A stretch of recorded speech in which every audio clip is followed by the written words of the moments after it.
സുപ്രധാന വാർത്ത കോഴിക്കോട് മുക്കത്ത് ഹോട്ടൽ ജീവനക്കാരി കെട്ടിടത്തിൽ നിന്നും ചാടി. പയ്യന്നൂർ സ്വദേശിനി അമൃതയാണ് കെട്ടിടത്തിൽ നിന്നും ചാടിയത്. ഹോട്ടൽ ഉടമ ഉപദ്രവിക്കാൻ ശ്രമിച്ചു എന്നാണ് മൊഴി. വിവരങ്ങളുമായി റഫീഖ് തോട്ടുമുക്കം ചേരുന്നു. റഫീഖ്, എന്താണ് സംഭവം, എന്താണ് നിലവിലെ സാഹചര്യം?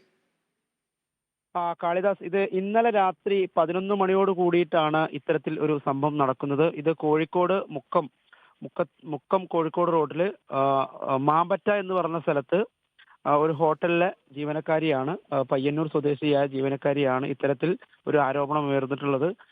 ഇന്നലെ രാത്രി 11 മണിയായപ്പോൾ തന്നെ ഈ ഹോട്ടൽ ഉടമ ഉപദ്രവിക്കാൻ ശ്രമിച്ചപ്പോൾ രക്ഷപ്പെടാൻ വേണ്ടി ചാടി എന്നതാണ് പോലീസിന് കൊടുത്തിട്ടുള്ള മൊഴി. ഏതായാലും ഈ വീഴ്ചയിൽ നട്ടെല്ലിന് പരിക്കേറ്റ യുവതി ഇപ്പോൾ മെഡിക്കൽ കോളേജിൽ ചികിത്സയിലാണ്. നിലവിൽ മുക്കം പോലീസ് അന്വേഷണം നടത്തി. നിലവിലെ അതിക്രമിച്ച് കയറൽ, അതുപോലെ സ്ത്രീകളോട് അപമര്യാദയെ പെരുമാറൽ എന്ന കേസിൽ വകുപ്പിൽ 3 പേർക്കെതിരെ, അതായത് ഹോട്ടൽ ഉടമ അടക്കം 3 പേർക്കെതിരെ നിലവിൽ കേസെടുത്തിട്ടുണ്ട് മുക്കം പോലീസ്. അതായത് ഹോട്ടൽ ഉടമയായ ദേവദാസ്, റിയാസ്, സുരേഷ് എന്നിവർക്കെതിരെയാണ് അപ്പോൾ നിലവിൽ കേസെടുത്തിട്ടുള്ളത്.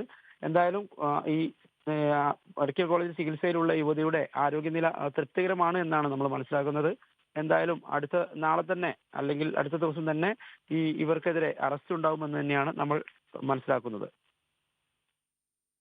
തീർച്ചയായും റഫീഖ്, എന്തായാലും അതിദാരുണമായൊരു സംഭവം എന്നുകൂടി കൂട്ടിച്ചേർക്കേണ്ടിയിരിക്കുന്നു.